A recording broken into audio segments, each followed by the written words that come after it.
لیکن ہم ڈرتے ہیں نا، ہم ان کو بتا نہیں سکتے، ڈرتے ہیں۔ بے سکونی کی کچھ وجوہات ہوتی ہیں، کچھ سبب ہوتا ہے۔ آپ کے کپڑے میلے تھے تو آپ بے سکون تھے، تو اگر آپ کا دل میلا کچیلا ہے نا، روح پہ کوئی دھبا لگ گیا ہے، یہ دھبے ہوتے ہیں۔ حسد ایک دھبے کا نام ہے، عداوت ایک دھبا ہے، تکبر ایک دھبا ہے، یہ سارے دھبے ہیں۔ اور بخاری میں نبی پاک علیہ السلام نے خود فرمایا جب تم گناہ کرتے ہو تو تمہارے دل پر سیاہ نقطہ لگ جاتا ہے، تو آپ اس نقطے کی موجودگی میں سکون میں رہیں، یہ کیسے ہو سکتا ہے؟ اور گناہ کی تعریف حضور نے یہ فرمائی کہ ما حاک فی صدرک، جو تیرے سینے میں کھٹکے، جو تیرے سینے میں کھٹکے، تو پریشان ہو کہ کسی کو پتہ نہ چل جائے، تو کراہت محسوس کرے کسی کا اس پر مطلع ہونا، تو ہمارے باطن کے اندر بڑی مصیبتیں ہیں۔ ہم حسد کرتے ہیں، بہت سارے لوگوں سے کرتے ہیں، ماننے کو تیار نہیں ہوتے، کرتے ہیں۔ بلکہ امام غزالی رحمۃ اللہ علیہ تو فرماتے ہیں کہ حسد تو پایا ہی مالداروں اور صاحب علم لوگوں میں جاتا ہے۔ وہ کہتے ہیں غریب آدمی یا ان پڑھ بندہ تو اس دوڑ میں شامل ہی نہیں ہوتا۔ اصل مسئلہ اس بات کا نہیں ہوتا کہ میرے پاس نعمت نہیں، اصل رٹا یہ ہوتا ہے کہ میرے پاس تو ہے پر اس کے پاس نہیں ہونی چاہیے تھی، ادھر کیسے چلی گئی۔ اعلیٰ حضرت بریلوی رحمۃ اللہ علیہ نے بہت ساری کتابوں کا نچوڑ ایک جملہ ملفوظات شریف میں لکھا ہے۔ اعلیٰ حضرت فرماتے ہیں حسد کرنے والا اس بندے پر اعتراض نہیں کر رہا ہوتا، حسد کرنے والا بنیادی طور پر اللہ کی تقسیم پر اعتراض کرتا ہے، اللہ کی تقسیم پر۔ ہمارے اندر یہ میل چڑھ، اور گھروں کے اندر یہ پوری ایک دوڑ شروع ہے، دیورانی کے اندر، جیٹھانی کے اندر یہ پوری دوڑ ہے، اور ایک وقت آتا ہے کہ بھائی بھائی سے حسد کرنے لگ جاتا ہے، کیسے سکون پائے گا؟ حسد ایک آگ ہے۔ اور ترمذی شریف کے جو لفظ ہیں حدیث کے وہ بڑے نرالے ہیں۔ نبی پاک صلی اللہ علیہ وسلم نے فرمایا حسد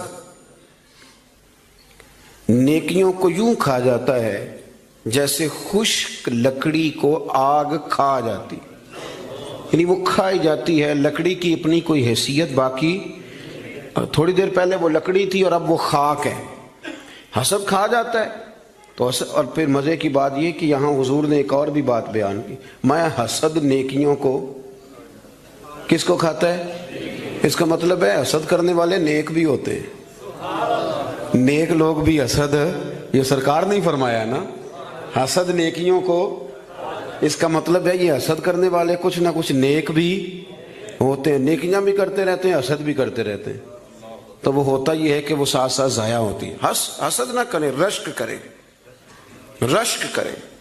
آپ کہیں کیا بات ہے؟ جناب عائشہ صدیقہ رضی اللہ تعالیٰ عنہ فرماتی ہے میں نے ساری زندگی سیدہ خدیجہ الکبریٰ پہ رشک کیا ہے۔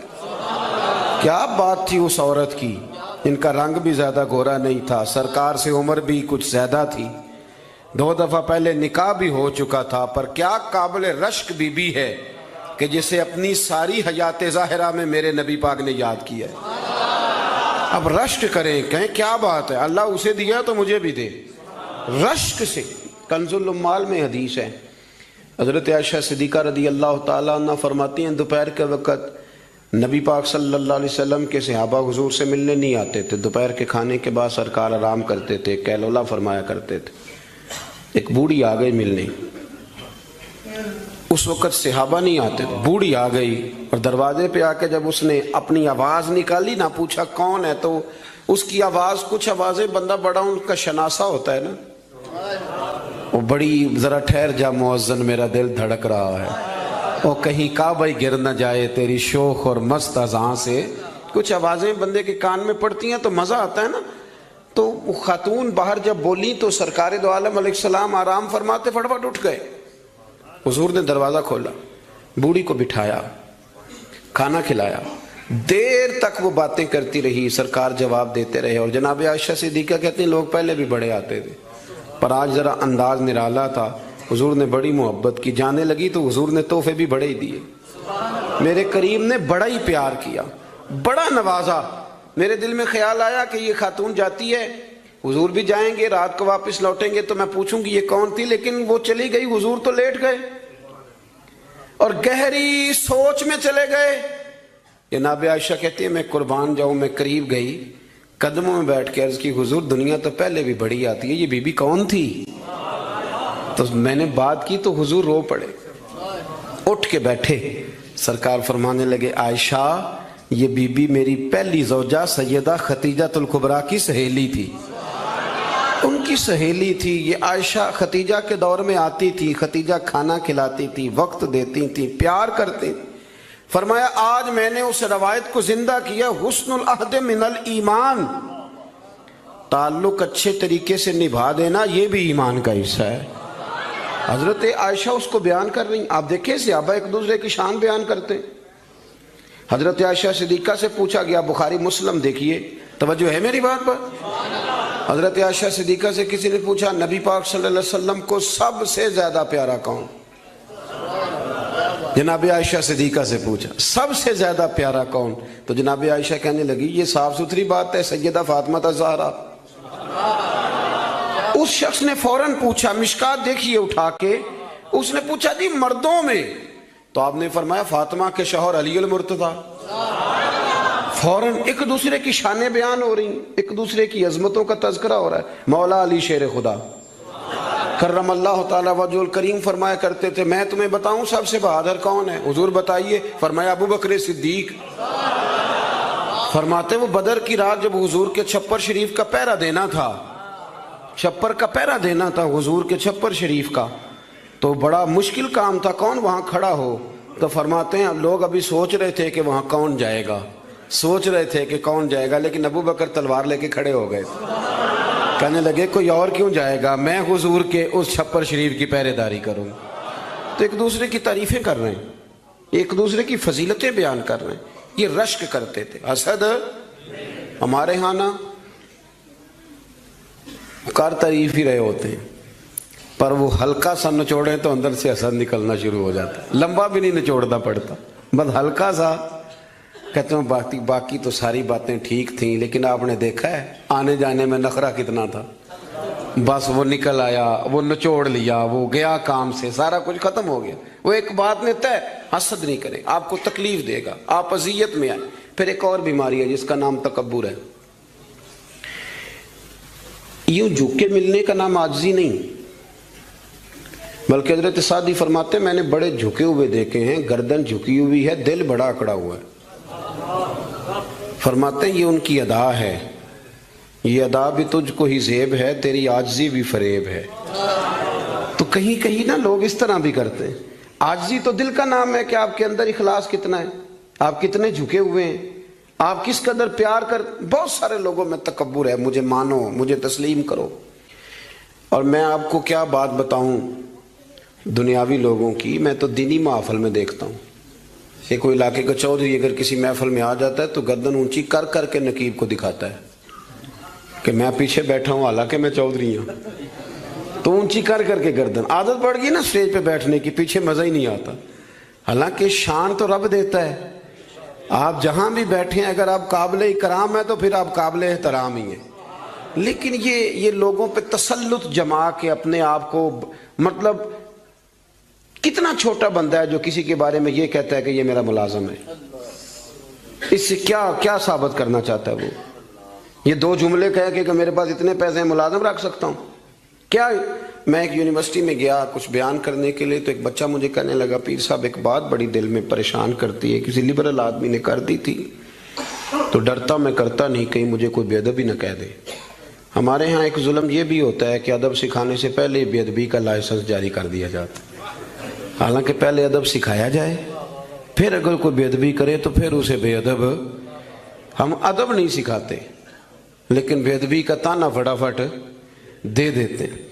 میں نے کہا جناب آپ پوچھیں، اگر مجھے جواب آتا ہوا تو میں بتا دوں گا، نہیں تو میں کسی سے پوچھ کے بتا دوں گا، آپ بتائیے۔ وہ کہنے لگے جی مجھے کسی نے کہا ہے کہ نبی پاک صلی اللہ علیہ وسلم کے زمانے میں غلامی ختم نہیں ہوئی تھی، اس زمانے میں غلام بکتے تھے اور اسی طرح بکتے تھے، خریدے جاتے تھے، تو ایک آرڈر فرما دیتے غلامی ختم ہو جاتی۔ اور میں نے کہا یار یہ تو کوئی بڑا سوال ہی نہیں ہے، آپ بلا وجہ ڈر رہے ہیں، یہ کوئی بڑا سوال ہے، یہ حضور نے غلامی ختم کر دی تھی، آپ پڑھیے ابو داؤد شریف، ختم ہو گئی غلامی۔ توجہ ہے میری بات پر؟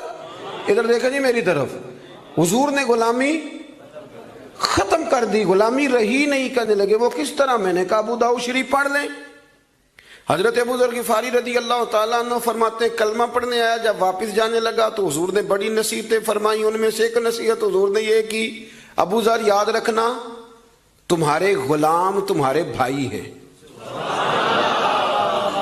غلام تو وہ رہے نہیں, انہیں تو مدینے والے رسول نے بھائی بنا دیا ہے. آپ کو کس نے کہا وہ غلام ہے؟ وہ غلام, میں سیاستہ کی روایت پیش کر رہا ہوں. فرمایا تمہارے غلام تمہارے, ادھر دیکھیں میری طرف, تمہارے غلام تمہارے بھائی ہیں. اور نبی کریم نے فرمایا جس طرح کا خود کھانا اسی طرح کا انہیں کھلانا, جس طرح کا خود پہننا اسی طرح کا انہیں. غلام غلام رہے گا جب وہ آپ کے جیسے کپڑے پہنے گا. آپ وہ الگ بات ہے کہ جتنا مرضی وہ ہیومن رائٹس پہ بات کرے, انسانی حقوق کی تنظیمیں چلائے, غلام کو ملازم کو اس طرح کی روٹی نہیں کھلاتا جس طرح کی خود کھاتا ہے, اسے اس طرح کے کپڑے پہناتا نہیں جس طرح کے خود پہنتا ہے. لیکن نبی پاک علیہ السلام نے یہ اعزاز فرمایا جس طرح خود کھانا اسی طرح انہیں کھلانا, جس طرح کا خود پہننا اسی طرح کا انہیں پہنانا. اور حدیث کا آخری جملہ یہ ہے کہ سرکار فرمانے لگے ان کی طاقت سے زیادہ ان پر بوجھ نہ ڈالنا, اور اگر کبھی انہیں کوئی ایسا کام بتاؤ جو ان کی طاقت سے زیادہ ہو تو پھر اس کام میں ان کی مدد بھی کرنا. مجھے بتلائیے, غلام تو غلام رہے نہیں, حضور نے تو سیٹ ہی ختم کر دی, انہیں بھائی بنا دیا ہے. وہ تو سیٹ ہی ختم ہو گئی, تو آپ یہ کیسے کہہ سکتے ہیں کہ غلامی ختم نہیں ہوئی؟ حضور نے تو انہیں بھائی بنا دیا. بھائی, ہمارے ہاں نا بڑا مزہ آتا ہے یہ کہہ کہ میرے 6 ملازم ہیں, بڑا مزہ آتا ہے. اور بڑا بندہ راضی ہوتا ہے جب وہ گاڑی میں بیٹھا ہوتا ہے تو 15 بندے آگے دوڑ رہے ہوتے ہیں, اس کو بڑا لطف آ رہا ہوتا ہے. لیکن اسے نہیں پتا کہ اس کے اندر تکبر آ گیا ہے. اب اس کے اندر ایک چیز پیدا ہو گئی جو اسے خراب کرے گی. وہ پھر کرسیاں ڈھونڈتا پھرے گا, اسے کہیں مزہ نہیں آئے گا. وہ نورانی محفل کے اندر بھی, روحانی محفل کے اندر بھی وہ تلاش کرے گا کہ کوئی مجھے جان لے, کوئی مجھے پہچان لے. وہ ہر جگہ پروٹوکول کا عادی ہو, اسے بیماری لگ جائے, کسی جگہ قرار نہیں پائے گا. وہ کہے گا پتہ نہیں مجھے سکون کیوں نہیں آ رہا. بھائی سکون تو آتا ہے چھپ جانے میں, سکون تو جاتا ہے کسی کونے میں جا کے اللہ اللہ کرنے میں. کسی کونے میں بابا بلے شاہ صاحب, بابا صاحب رحمۃ اللہ علیہ فرماتے ہیں میں نے اعتکاف کبھی قصور میں نہیں کیا, اس گاؤں میں جاتا تھا جہاں مجھے جانے کوئی نہ. چلو 10 دن تو میں الگ ہو کے اللہ اللہ کر لوں. کہتے میں وہاں جا کے اعتکاف کرتا تھا, یہاں تو سارے ہاتھ چومنے والے تھے. اکثر کہا کرتے تھے اٹھ بلیا چلو تھے وسیے جتھے وس دینی سارے انے. اٹھ بلیا چلو تھے وسیے جتھے وس دینی سارے انے. نہ کوئی ساڈی ذات پچھانے نہ کوئی سانو منے. کبھی ایسی جگہ بھی تو جانا چاہیے نا. اور بڑے ناو سے میری طرح کے بندے بھی کہہ رہے ہوتے ہیں تسی تو کونے تو آ کے میرا نام پوچھے ہو پہنچ جاؤ گے. وہ کبھی اپنے آپ سے پوچھ تو صحیح کہ یہ تو کہاں مبتلا ہو گیا. یہ شہرت, یہ شور شرابے, یہ آنا جانا. مزہ تو تب ہے کہ صبح قیامت آپ کو پردوں میں ڈال کے کہہ دیا جائے کہ جا تیری پردہ پوشی کی, تیرے عیب نہیں کھولے جائیں گے, بغیر حساب جنت میں چلا جا. یہاں یہ شور کرنا, اپنا آپ دکھانا, اپنا آپ بتانا, یہ تو علامت تکبر ہے. تھوڑا سا نیچے رہیں. یہ ہوتا ہے کئی دفعہ کہ انسان کچھ اللہ تعالیٰ اسے وقار دے دیتا ہے تو اس کا قد اونچا ہو جائے, اس کی سیٹ اونچی ہو جائے, لیکن دل اس کا سکون میں رہے. امام غزالی روایت لائے ہیں, حضرت حذیفہ بن یمان رضی اللہ تعالیٰ عنہ فرماتے ہیں میں اپنے قریب محبوب علیہ السلام کے ساتھ میں سفر کر رہا تھا. گرمی کا موسم تھا. سفر کرتے کرتے ہم ایک باغ کے قریب سے گزرے تو سامنے کنواں نظر آیا. حضور فرمانے لگے حذیفہ یار گرمی بڑی ہے, غسل نہ کر لیں؟ میں نے کہا حضور بڑی بات ہے, کر لیں. کہتے ہیں سرکار کنویں کے قریب گئے تو کپڑوں سمیت غسل کرنے لگے. پھر بھی مجھے فرمایا کہ ذرا چادر نہیں تان لیتے. میں ذرا پسند نہیں کرتا کہ یہ گرمیوں میں ہمارے بچے جس طرح کا لباس پہنتے. یہ تہذیب کے مطابق نہیں. تہذیب کسی اور چیز کا نام. آپ ذرا کھلا لباس پہنیں اور آپ ذرا کچھ چیزوں کو چھپائیں, آپ مہذب لگیں گے, آپ مناسب لگیں گے. کالی بنیان پہن کے تو گلی میں نکل جانا. گلی میں کیا, گھر میں بھی بیٹیاں ہوتی ہیں, بہنیں ہوتی ہیں. کیوں اس طرح کا لباس پہنتے ہیں جو غیر مناسب محسوس ہو؟ حضرت حذیفہ بن یمان رضی اللہ تعالیٰ عنہ فرماتے ہیں حضور کپڑوں سمیت غسل فرما رہے تھے، پھر بھی مجھے فرمایا چادر تان لو۔ توجہ ہے میری بات پر؟ یہ نوجوان ذرا زیادہ غور کریں کیا عرض کر رہا ہوں۔ کہتے ہیں میں چادر تان کے کھڑا ہو گیا، حضور غسل کرنے لگے تو پانی ٹھنڈا تھا، گرمی بھی بڑی تھی، حضور کو نہ ذرا لطف آیا تو فرمانے لگے تھوڑا اور نہ نہا لوں۔ میں نے کہا حضور نہائیں۔ کہتے ہیں سرکار کو اور لطف آیا، فرمانے لگے ذرا اور نہ نہاؤں۔ تو میں بڑا مطمئن تھا، بڑا راضی تھا کہ مجھے نوکری کا موقع مل رہا ہے۔ کہتے ہیں ایک دو دفعہ سرکار نے فرمایا، پھر حضور بس کرنے لگے تو میں نے کہا حضور تھوڑا اور غسل فرمائیں، گرمی بڑی ہے۔ کہتے سرکار اور غسل کرنے لگے، خاصی دیر حضور نہائے، غسل فرمایا، فارغ ہو گئے نا جب، میرا کلیجہ بڑا ٹھنڈا تھا کہ میں نے نوکری کر لی۔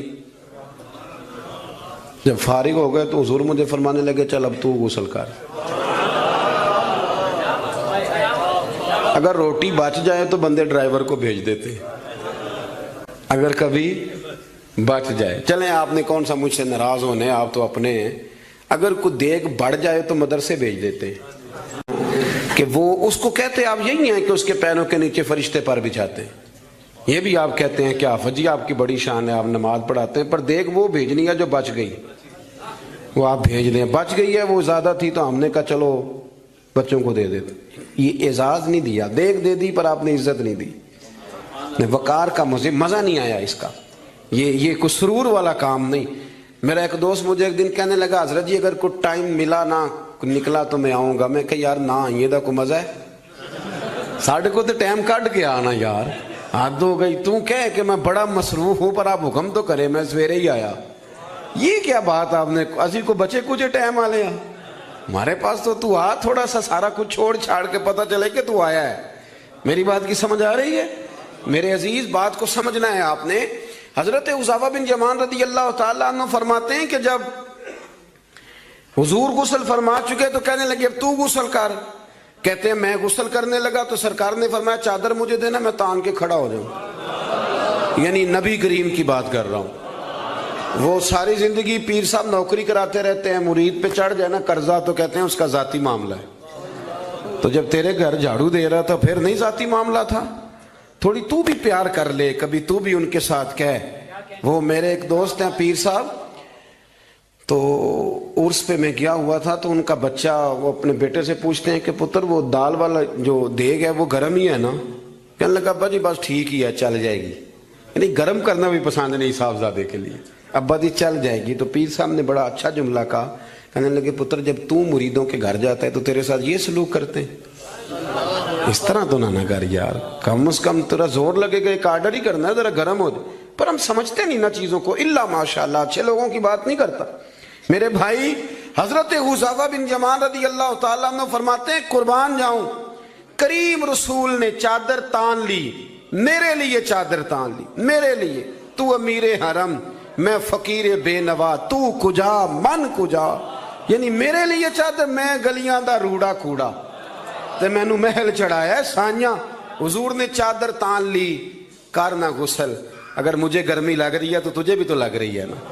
حضرت حذیفہ بن یمان کہتے ہیں میں نے کہا حضور میں بغیر چادر کے، فرمایا نا میں کھڑا رہوں گا تو کر غسل۔ حضرت حذیفہ بن یمان کہتے ہیں تھوڑا سا غسل کر کے میں نے چھوڑ دیا، حضور فرمانے لگے نہیں اور نہا ذرا۔ کہتے ہیں میں نے عرض کی یا رسول اللہ صلی اللہ علیہ وسلم میں نہا لیا، فرمایا نہیں تھوڑا اور غسل کر۔ فرماتے میں نے اور غسل کیا، تھوڑی دیر کے بعد فارغ ہوا، میں نے کہا حضور مہربانی فرمائیں میں نہا چکا۔ تو فرمانے لگے نا بھی اتنی دیر میں نے کیا ہے، تو بھی اتنی دیر غسل کر۔ حضرت حذیفہ بن یمان کہتے ہیں میں رو پڑا، میں نے کہا محبوبہ تیرے کرم پہ قربان جاؤں، اب بس کریں، حضور میں نہا چکا ہوں۔ تو حضور فرمانے لگے حذیفہ گھر سے کٹھے نکلے تھے نا، گرمی میں ایک جیسا سفر کیا ہے نا یار، تو غسل کر، مجھے اچھا لگا یار، یہ کیا سٹیٹس ہم نے بنا لیا۔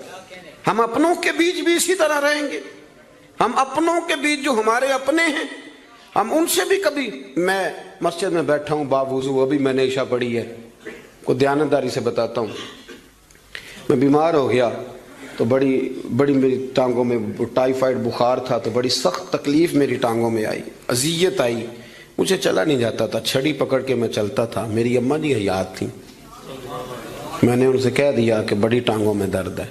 تو میں سو گیا, میری آنکھ کھلی تو میری ماں میری ٹانگیں دبا رہی تھی.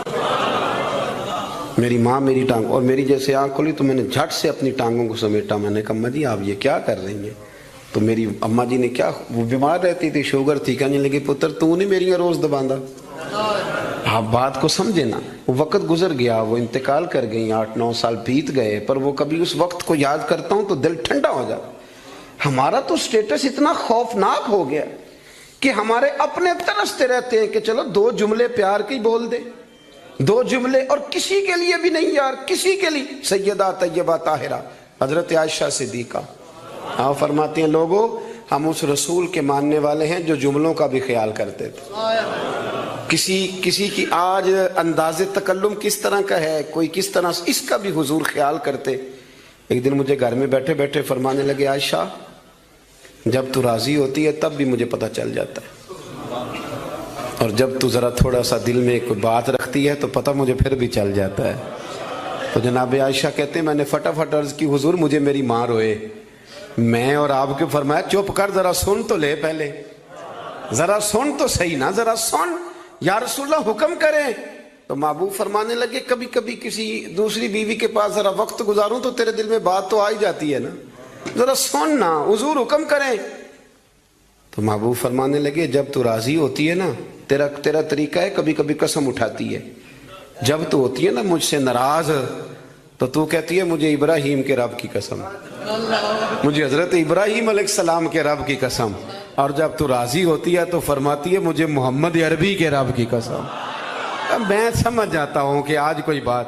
جناب عائشہ کہتی ہیں میں بڑا روئی. حضور نے فرمایا کیوں روتی ہے؟ میں پھر رو پڑی. حضور نے فرمایا میں نے تو تیرے احساسات بیان کر تو رو پڑی. کہنے لگی روتی اس لیے ہوں کہ اللہ نے کیسا کریم رسول عطا فرمایا. حضور لفظوں جملوں تک کا احساس کہ آج فکرے کس طرح کے بیان کر رہا ہے, آج اس کا ذہن کس طرف چلا گیا, اس بات کا بھی خیال ہمارا. تو یقین کرے وہ بلند و باغ مزاج جانے ہمیں کہاں جا کے کھڑا کرے گا, کس جگہ پہ جا کے ہم رکیں گے. بڑا شوق ہے لوگوں کی گردنیں جھکانے کا, بڑا ہمیں شوق ہے, یہ میرا ملازم ہے. گھر میں بھی گئے ہیں تو 2-4 بندے کھڑے ہونے چاہیے اعزاز کے لیے, تھوڑا سا جھکے تو صحیح, تھوڑا پیار کرنا تو شروع کرے, تھوڑا یہ آپ کی گردن دیکھیں نا, جو بالکل اکڑ جائے وہ مردہ ہوتا ہے, اور جس میں کچھ نہ کچھ لچک ہو وہی تو زندہ ہوتا ہے. اگر آپ پکڑے ہوئے ہیں, اکڑ گئے ہیں آپ کو اپنے علاوہ, وہ کسی نے کہا تھا خدا مجھے ایسی خدائی نہ دے کہ اپنے سوا کچھ دکھائی نہ دے. کیا لے کے جانا ہے اس دنیا سے اگر آپ چند منٹ کسی سے پیار ہی نہیں کر پائے, کسی کا احساس ہی آپ کی طبیعت میں نہیں آیا, آپ کو ذرا خیال ہی نہیں آیا کسی کی بابت, لیکن ہمارا وہ احساس کدھر گیا؟ اصل بات یہ ہے کہ اندر تکبر چھپا لیا ہے, اب وہ نکلتا نہیں, کھٹکتا بڑا ہے, تنگ بڑا کرتا ہے, بڑی آرزو ہے کہ جانا جاؤں پہچانا جاؤں, سمجھتے نہیں. مولا کائنات شیر خدا علی المرتضیٰ حضرت مولا علی کرم اللہ تعالی وجہہ الکریم کوفے میں تشریف فرما تھے تو غلام سے کہنے لگے چل ذرا شاپنگ کرنے چلے. کس سے؟ بول کے بتائیے. لے گئے ہو کبھی ملازم کو ساتھ؟ ہم تو ابا جی کو نہیں لے کے جاتے, حالانکہ ان کو کبھی کبھی لے جائیں تو انہیں بڑا اچھا لگے. کبھی کبھی والد صاحب سے کہیں نا کہ موسم بدل رہا ہو 2 جوڑے لینے چلے, ہم لے کے جائیں کبھی ان کو ساتھ بٹھا کے, ان سے کہ ابا جی آئے میرے لیے کپڑے پسند کریں. ان بیچاروں نے بوڑھوں نے کیا پسند کرنا ہے, پر آپ ساتھ لے کے جائیں گے تو ان کا دل بڑا ٹھنڈا ہوگا. لیکن یہ کام بھی ہم یاروں کے ساتھ ہی کرتے ہیں, والد کو کہاں لے کر کے جاتے ہیں. مولا علی شیر خدا غلام سے فرمانے لگے چل نا یار کپڑے خریدنے. خادم کہتا ہے میں ساتھ گیا, حضرت علی نے 2 جوڑے خریدے. فرمایا آج 2 لینے, بھی ایک تیرا ایک میرا. کہتے ایک خاصا مہنگا لیا, ایک ذرا سستا لیا. میں فوراً سمجھ گیا مہنگا آقا کا ہے اور سستا اسی طرح ہی ہوتا ہے نا, مہنگا جوڑا آقا کا ہے اور سستا غلام کا ہے. کہتے ہیں تھیلے میں کپڑے ڈالے, میں نے اٹھائے, میں غلام تھا, وہ چوک آ گیا جہاں سے مولا علی نے اپنے حجرہ نور میں جانا تھا اور میں نے اپنے گھر جانا تھا. فرماتے ہیں وہ جگہ آ گئی. شیر خدا رضی اللہ تعالیٰ عنہ فرمانے لگے کہ لیا پتر میرے والا جوڑا مجھے دے دے. لا وہ میرے کپڑے مجھے دے دے. تو کہتے ہیں وہ بڑی ڈیفینیٹ تھی بات تھی, میں نے اسی وقت نکالا مہنگا جوڑا, جناب علی کو تھمایا. تو حضرت علی فرمانے لگے یہ تو نہیں میرا. یہ باتیں مزے کے لیے سنتے ہیں صرف, اگر ان کے سننے میں اتنا مزہ ہے تو اس پر عمل کرنے میں کتنا مزہ ہوگا, یہ بھی تو کبھی آپ محسوس کریں نا. حضرت مولا علی شیر خدا فرمانے لگے یہ نہیں میرا, میرا تو وہ دوسرا ہے. وہ کہتا میں نے ایک فلسفہ بیان کیا, ایک علت بیان کی, ایک لاجک میں نے بیان کی. میں نے کہا حضور آپ مہنگا پہنے کیونکہ آپ آقا ہیں, اور میں سستا پہنوں گا کیونکہ میں. تو حضرت علی نے فوری طور پہ حکم نہیں لگایا کہ نہیں تو دوسرا مجھے دے. عالم تھے نا, تو اس نے علت بیان کی تو پہلے اس کا وہ سبب توڑا, پہلے اس کی اس بات کا جواب دیا. دلیل کا جواب دلیل سے دینا چاہیے نا, کئی دفعہ لوگ دلیل کا جواب گالی سے دینے لگتے ہیں, یہ طریقہ غلط ہے. حضرت علی سے اس نے کہا ایک علت بیان, ایک سبب بیان. کہنے لگا حضور آپ چونکہ آقا ہیں تو آپ جوڑا پہنے مہنگا, آپ کپڑے استعمال کریں مہنگے, میں چونکہ غلام ہوں تو میں استعمال کروں گا سستے. تو حضرت علی کہنے لگے تو یہ والا فلسفہ نہ بیان کر, تو میرے والا کر. میں تجھے بتاتا ہوں ایک سبب وہ والا لگا لے. یہاں وہ حکم لگا. اس نے کہا حضور وہ کون سا؟ فرمانے لگے تو سستا مجھے دے نا کیونکہ میں بوڑھا ہوں, اور تو مہنگا استعمال کرنا اس لیے کہ تو جوان ہے, اور جو جوان ہوتے ہیں وہ مہنگے کپڑے پہنتے ہیں. فرمایا یہ والا نقطہ یہاں لگا نا, یہ کلیہ یہاں استعمال کر.